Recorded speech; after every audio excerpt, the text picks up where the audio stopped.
जय हिंद फ्रेंड्स। गुरु भगवान के चरणों में सादर चरण स्पर्श, सादर वंदन।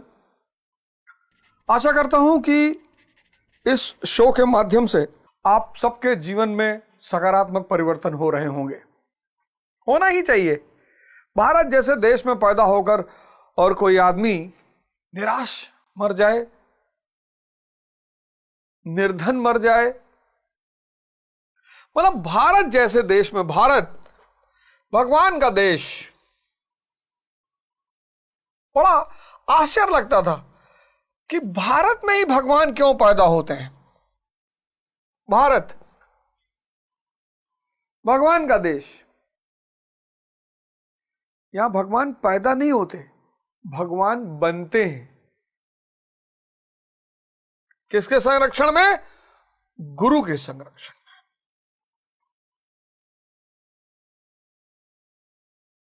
कहां से परंपरा शुरू हुई? आदि योगी। तो भारत जैसे देश में कोई निर्धन रहे, असंभव। भारत जैसे देश में कोई निराश रहे, असंभव। भारत जैसे देश में कोई निर्धन रहे, असंभव। भारत जैसे देश में कोई निराश रहे, असंभव।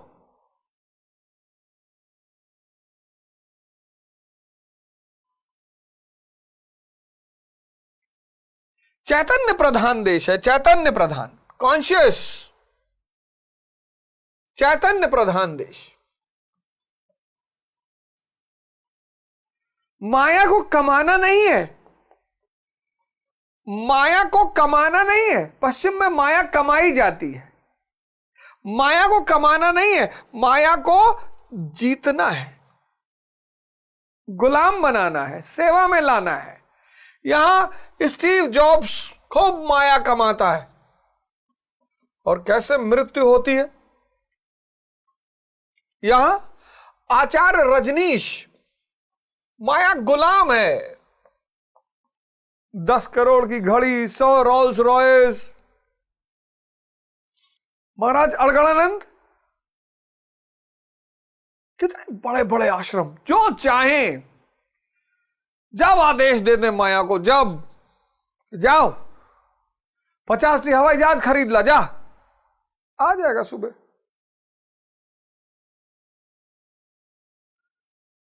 इस देश में माया कमाई नहीं जाती, इस देश ने माया को गुलाम बनाया।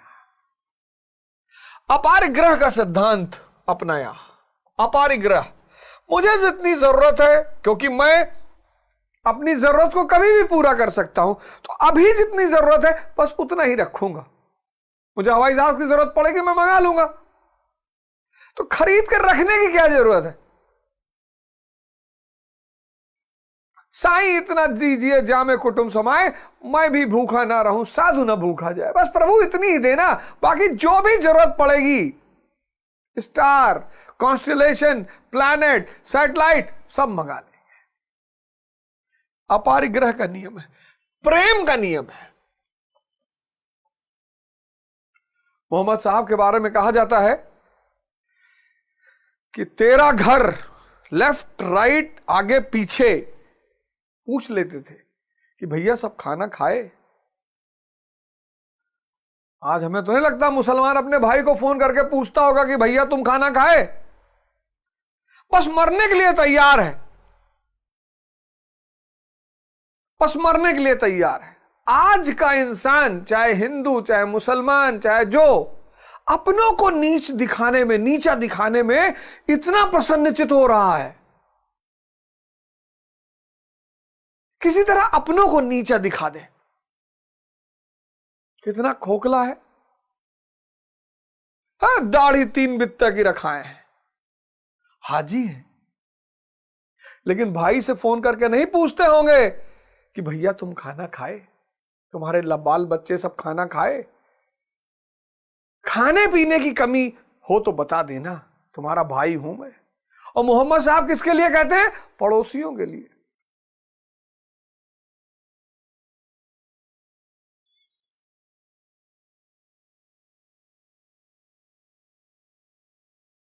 आओ सब मिलकर अपने जीवन परिवर्तन की इस धारा को गतिमान करें। अर्जुन कह रहा मैं नहीं लड़ूंगा, प्रभु अब मैं नहीं लड़ूंगा, बैठ गया। तब भगवान ने बोलना शुरू किया। जब आप समर्पण कर देते हो, चुप हो जाते हो, जब तक आप बोलते हो लड़ रहे हो, हम ये कट डालेंगे, हम वो कट डालेंगे, हम ऐसा कट डालेंगे, हम फाट डालेंगे, हम चीट डालेंगे, भगवान कहता तब कर लो। जहां मनुष्य असहाय हो जाता है वहां भगवान को याद करता है।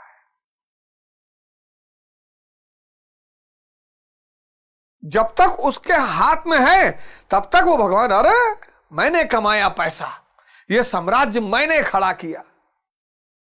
कब जो हो जाए 4 दिन तो मल तो शरीर से निकाल नहीं पाओगे, हैं? शुगर कंट्रोल नहीं कर पा रहे हो, 40 सीढ़ी चढ़ते हो, लगता है कलेजा फट के बाहर आ जाएगा, और होश में नहीं रहते हो। पत्नी मौके बेमौके 2-4 लाठी मार ही देती है और होश में नहीं रहते हो। मैंने ये किया, मैंने वो किया, मैंने ये बना दिया, मैंने वो बना दिया, आज मेरे पास अरबों रुपए की संपत्ति है, बह जाएगी सब।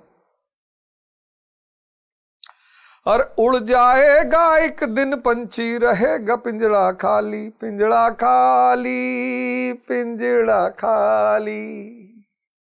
ये पंछी एक दिन उड़ जाएगा।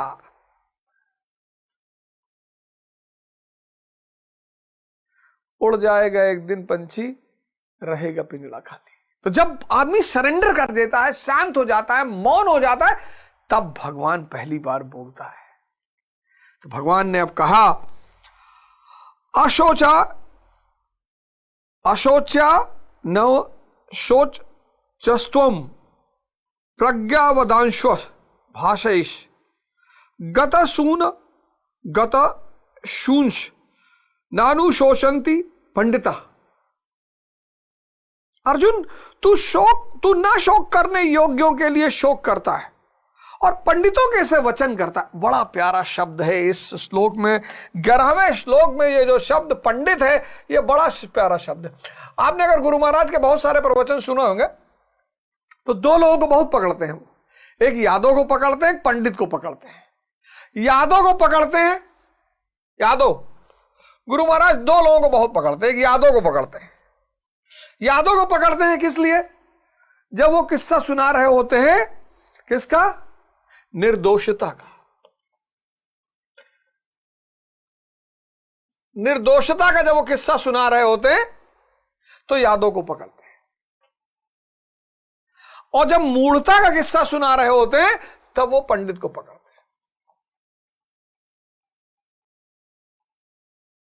ये दोनों जो हैं उनके एग्जाम्पल हैं। जब वो किसी निर्दोष बात की बात करेंगे, अभी मैं यहां पे थे, क्या कहते हैं, फरीदाबाद में, तो बता रहे थे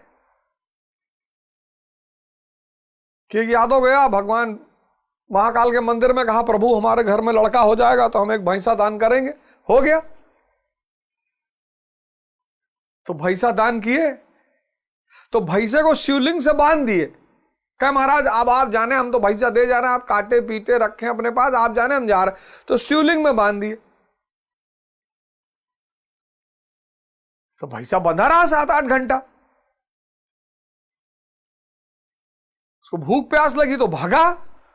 तो जब वो भागा तो शिवलिंग उखड़ गया। तो आगे आगे भैंसा भागे, पीछे पीछे शिवलिंग रगड़े। तो शिवलिंग घसीटते हुए जा रहा था, तो एक दुर्गा मां के मंदिर के सामने से निकला। तो माता जी ने कहा, प्रभु ये क्या हाल बना रखा है? अरे कहीं तोहार कोनो यादव शिष्य हो तो तू पता चला तो अंदर बैठी हो, चुपाई मार बैठी रहो, नहीं जो कोनो यादव पाला पर जाई तो जोन हाल हमार है तो तोहर निर्दोषता। पंडित, और जब पंडित शब्द का इस्तेमाल होता है तो पंडित यहां जाति नहीं है।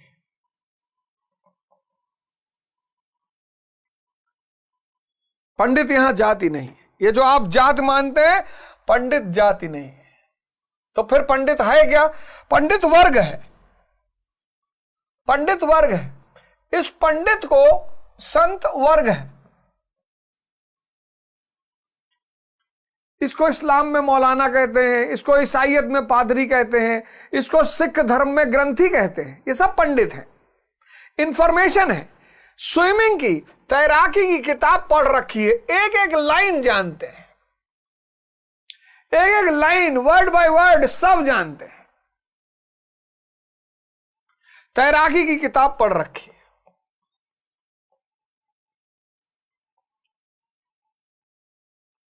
लेकिन नदी में कूद नहीं सकते, तैरने का कोई अनुभव ही नहीं। संत कोई किताब नहीं पढ़ा,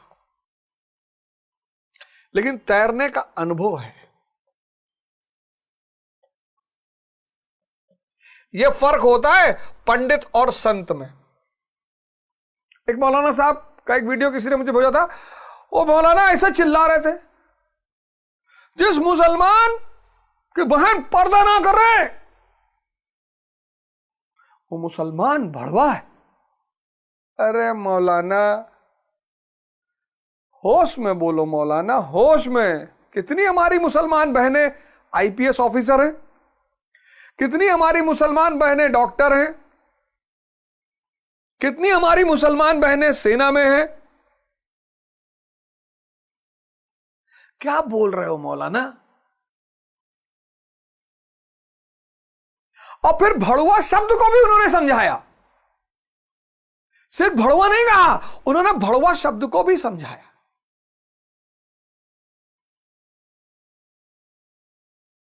हंसी भी आ रही थी, दुख भी हो रहा था, और क्रोध, तीनों एक साथ हो रहा था। हंसी भी आ रही थी, दुख भी और क्रोध भी। पंडित पोथी पढ़ पढ़ जगमुआ, पंडित भया न कोई। इसीलिए मैं बार बार कहता हूं, पढ़ने से कुछ नहीं होता। इंफॉर्मेशन बढ़ती है, इंफॉर्मेशन बढ़ती है। तो यह पंडित एक वर्ग है। इसको इस्लाम में मौलाना कहते हैं, इसको सिखों में ग्रंथी कहते हैं, और पादरी कहते हैं पंडित। इनके पास इंफॉर्मेशन बहुत है। तैराकी की किताब पढ़ रखी है, word by word, line by line, chapter, ये वो सब पता है, पर तैर नहीं सकते। जो पानी में कूदे तो गए, और इनके साथ कोई और कूदा वो भी गया।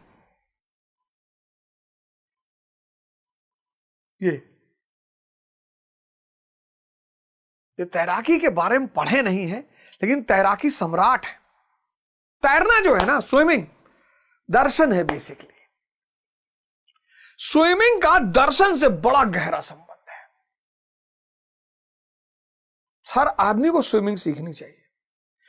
आपकी सांस पर पूरी स्विमिंग निर्भर है। अगर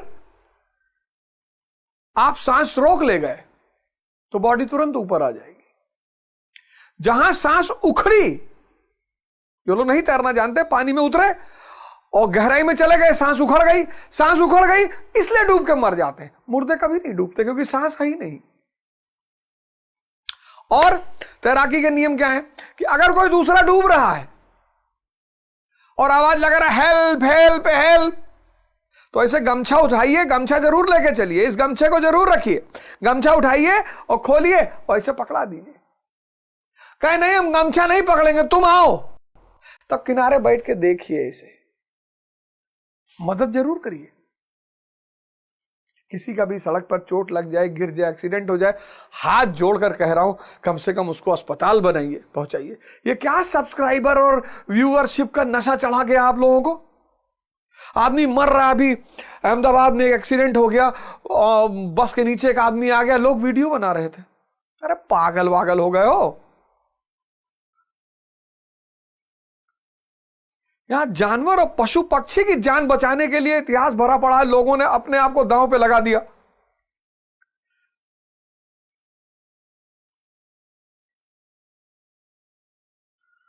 तो तैराकी के नियम जीवन के नियम से बहुत मिलते हैं। आपको भी बहुत लोग जीवन में मिलेंगे जो डूब रहे हैं, और अकेले डूबने का मजा नहीं, तो आपको बुला लेंगे। कोई फंसा है, परेशान है, बीमार है, उसकी मदद करिए।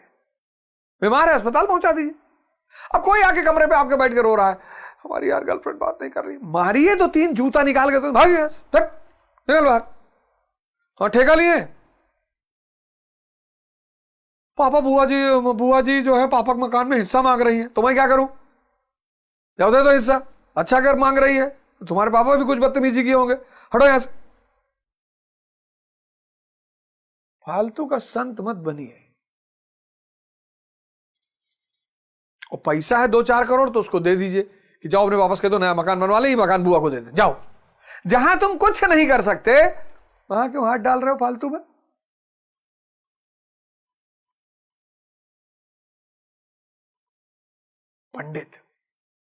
पंडित देवदत्त कबीर के समय की कहानी है, पता नहीं मिथक भी हो सकती है, पर मैंने कहानी सुनी, मुझे बड़ा अच्छा लगा। कहानी यह है कि पंडित देवदत्त पूरे भारत के मठों में शास्त्रार्थ करके सबको हराकर बनारस वापस पहुंचा, और अपनी मां से आगे, देखो ये IAS रैंक 1। माने अच्छा पूरे भारत को हरा है? बोला हाँ पूरे भारत को हरा है। सब विद्वान सब पैर घुटना पकड़ लिए, रोने लगे कि देवदत्त भैया माफ कर दो। अपने तरफ ऐसे तो कहा था है? कोई साथे गए, डीएम से मिले, गए नहीं, डीएम खड़ा है कहां पर आ गई से अवध भैया देख के, फर्जी बिना मतलब।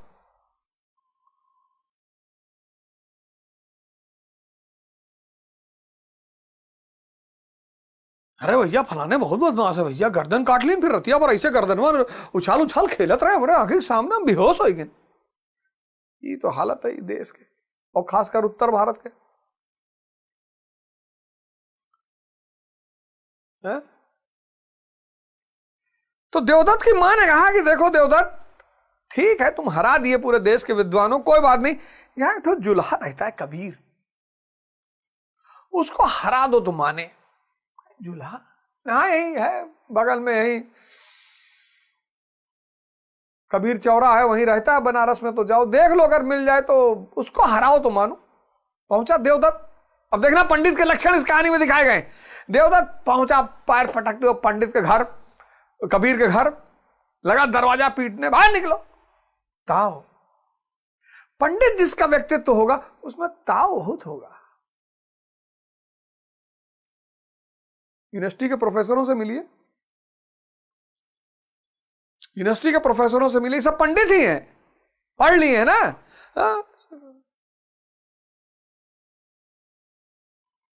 जिसके पास सिर्फ इंफॉर्मेशन है उसके पास स्वभावता ताव बहुत है, और जिसके अंदर गहराई है उसके अंदर शांति बहुत है। तो बहुत सारे प्रोफेसरों से बड़े अच्छे अच्छे लोग भी मिलते हैं, बहुत प्यारे लोग भी मिलते हैं, ऐसा नहीं है, लेकिन मैंने देखा गौर करके, तो कबीर की बेटी कमाली बाहर निकली, कहा अंकल जी बताइए कबीर कहां है? ताऊ है, कबीर कहां है? कहो बाजार गए हैं चद्दर बेचने के लिए। कहा बोला उनको? कह तो देवदत्त आए।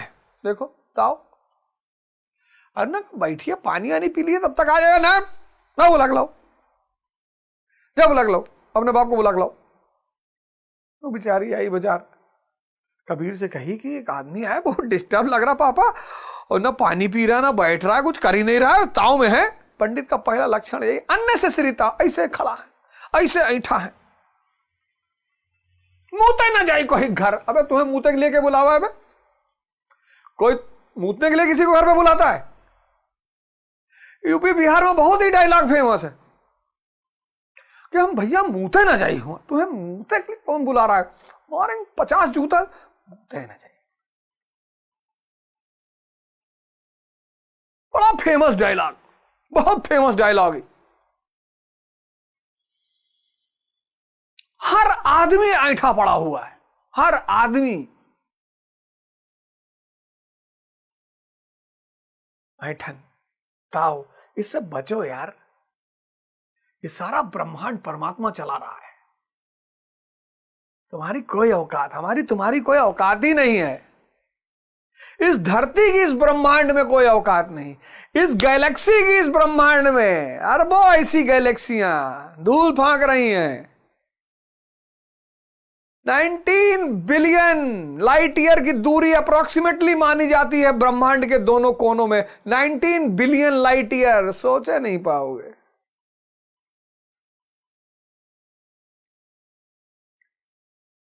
बोलेरो ले आए, ऐठा है, लेके निकले बोलेरो, कहीं दुबुआ देखत रहा, देखो कौन में देखत रहा, एकदम दीहा जरी जात रही, सारे हम लोग बोलेरो में बैठा रहे, कोई नहीं जरा वरा जात है, कोई कहूं नहीं जरत है, फर्जी में यहां सोचत रहा तो। यह है यूपी बिहार उत्तर भारत की दशा।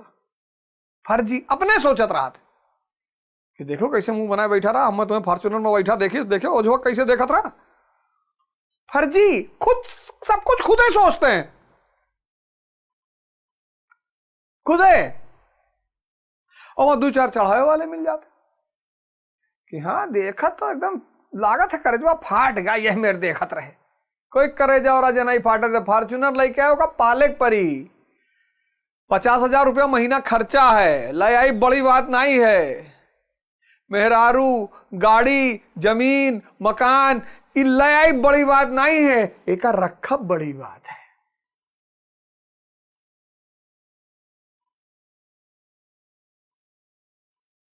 तो पंडित के अंदर पहली चीज क्या है? ताव, ऐठन।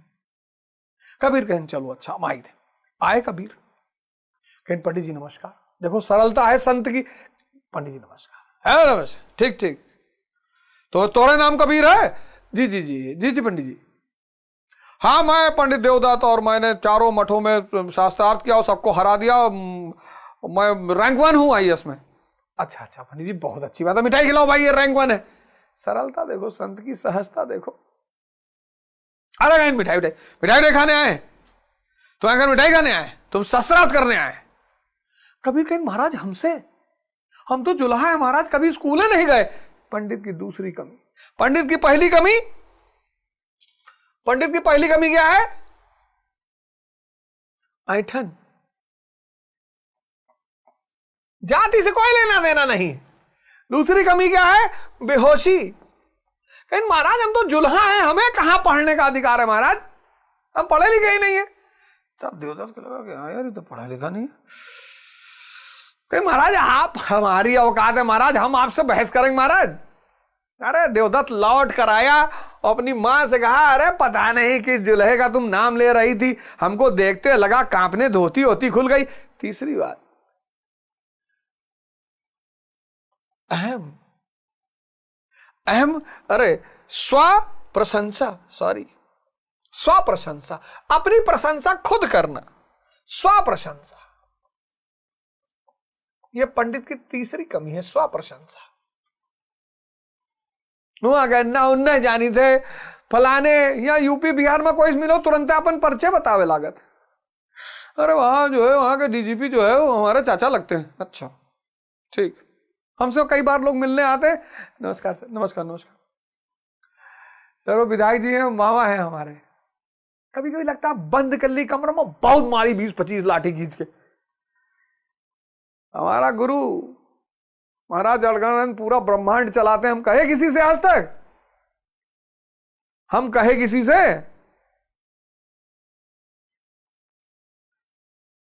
महाराज जी हमारे पूरा ब्रह्मांड चलाते हैं, हम कहे? हम किसी से मिलने गए कहे कि हमारा गुरु पूरा ब्रह्मांड चलाता है? हम तो सादगी से गए, सहजता से गए, सरलता से गए कि भैया प्रणाम। स्व प्रशंसा। हमारे यहाँ 1000 बीघा खेत में पुदीना वो आ जाते, तो 2 किलो ले आओ तो चटनी बना ली थी। तो आया अपनी मां से कहा कि अरे पता नहीं किसके पास भेज दी थी, तो लगा कांपने, धोती होती खुल गई उसकी। उसकी मां ने कहा इसे थोड़ी मानेंगे, लिखा के लाओ। फिर आया देवदत्त, फिर पैर पटका, कहा लिख के दो।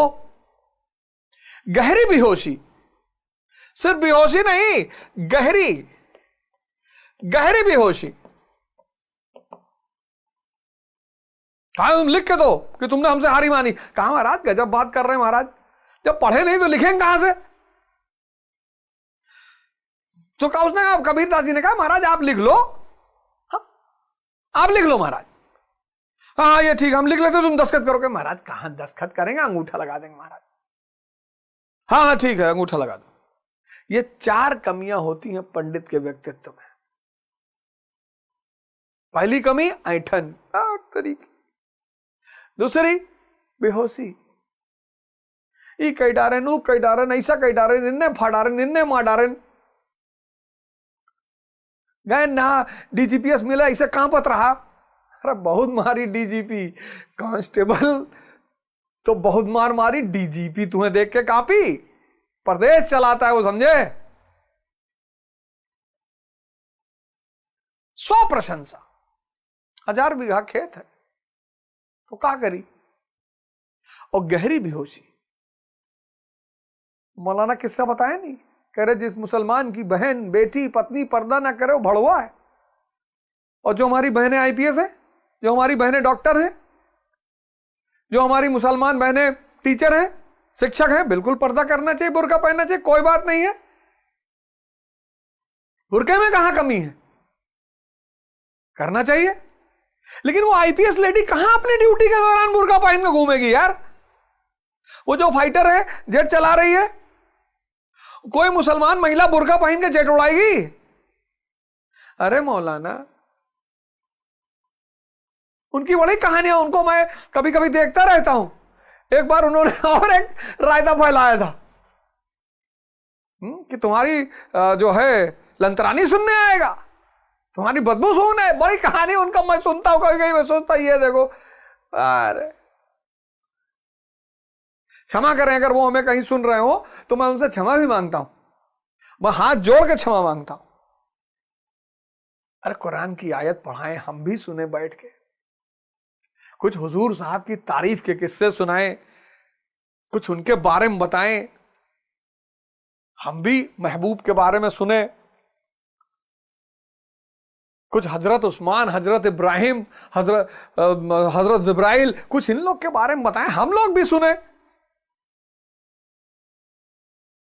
अगर भागवत कथा हो सकती, श्री राम कथा हो सकती है, तो मुसलमान कुरान कथा क्यों नहीं करवा सकता? सभी सुने। और अगर नहीं कर पा रहे हो हमसे बताओ, हम करेंगे। अगला प्रोग्राम यही है मेरा। ये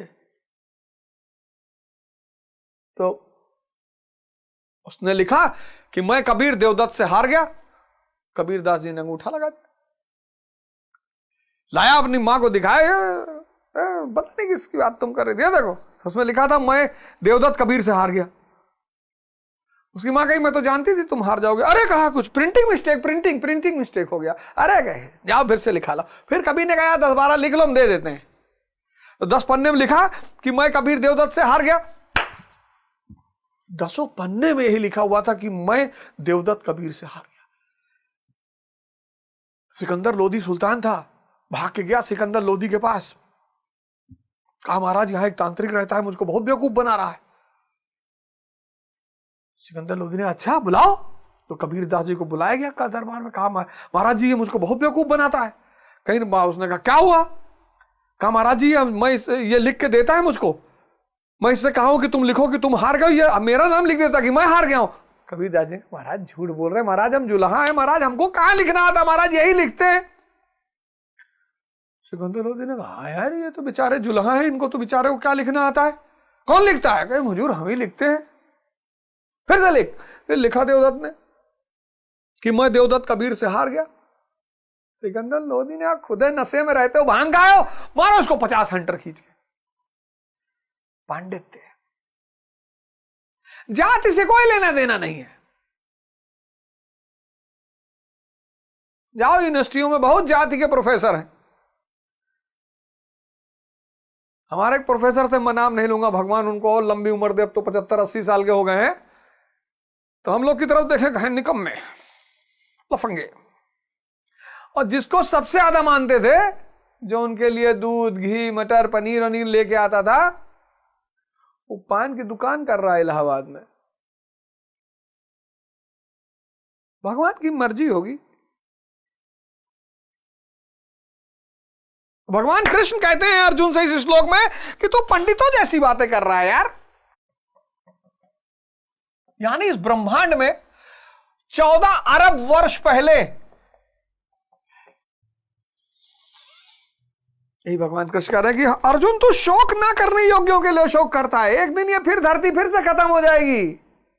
यहां सब बदल रहा है, यहां कुछ खत्म नहीं होता, यहां कुछ मरता नहीं, सब बदलता है।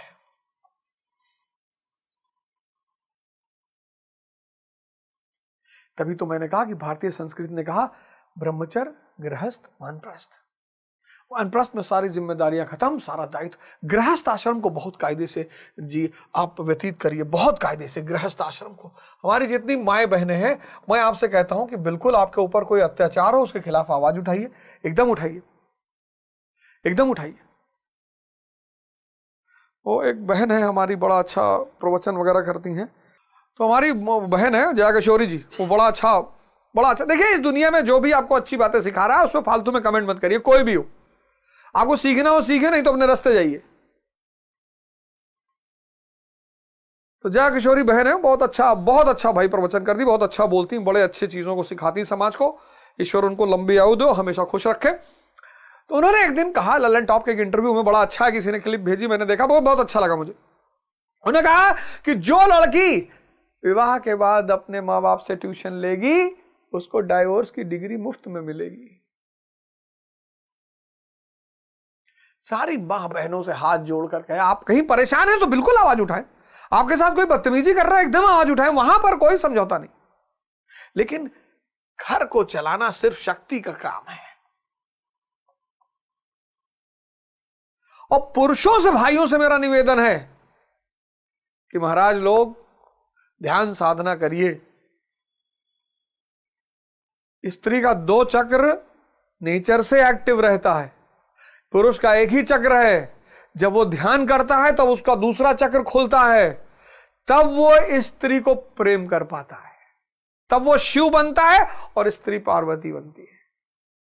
आज स्त्रियां गलत नहीं हुई, आज पुरुष कमजोर हो गए।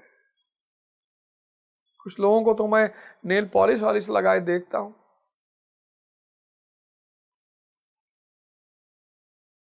स्त्री कभी गलत हो ही नहीं सकती, संभावना ही नहीं है। तो पंडित तू शोक न करने योग्यों के लिए शोक करता, और पंडितों कैसे वचन कहता है बता दिया मैंने। पंडित किंतु बुद्धि संपन्न पंडित जन जिनके प्राण चले गए हैं उनके लिए तथा जिनके प्राण नहीं गए उनके लिए भी शोक नहीं करते। जिसको विवेक है, विवेक, फिर वो शब्द घूम कर आएगा, बुद्धि संपन्न यानी जिसके पास विवेक है। बुद्धि की संपन्नता यही है, बड़ा प्यारा वर्ड है बुद्धि संपन्न। बुद्धि की संपन्नता क्या है? बुद्धि की संपन्नता है कि उस बुद्धि के पास विवेक है। और ये कौन पैदा करता है? ध्यान।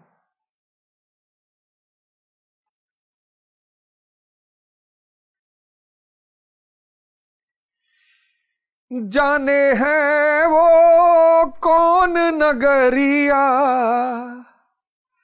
आए जाए खत ना खबरिया, आए जब जब उनकी यादें, आए ओठों पे फरियादे, जाके फिर ना आने वाले, जाने चले जाते हैं कहां दुनिया से जाने वाले, जाने चले जाते हैं कहां। हमारी मौसी थी, हमारी मां से ज्यादा वो हमको प्रेम करती थी।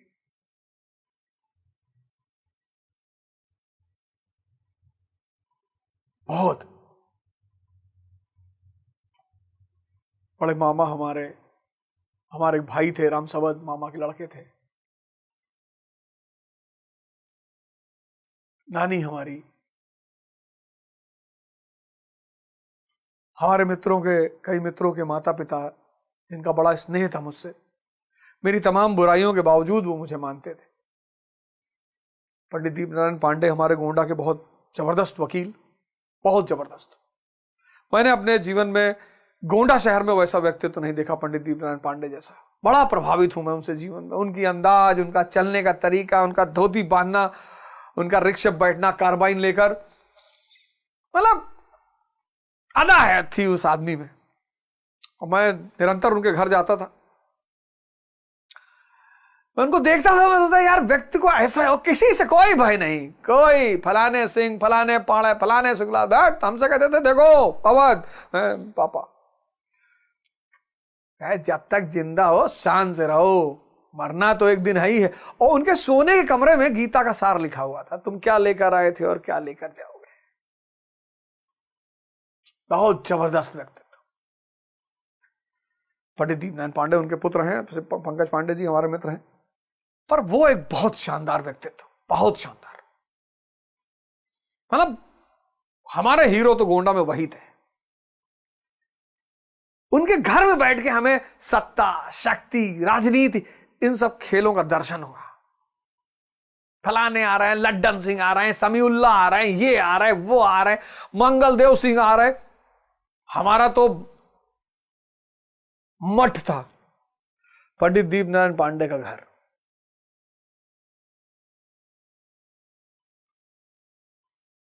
जीरो नॉनसेंस, किसी के साथ कोई बदतमीजी नहीं, किसी को गलत राय नहीं। अब दहाड़ते थे आवाज। कोई विधायक, एमपी, सांसद गोंडा वोंडा में तो हम नहीं जानते थे किसी की हिम्मत थी कि उनको आंख दिखा दे।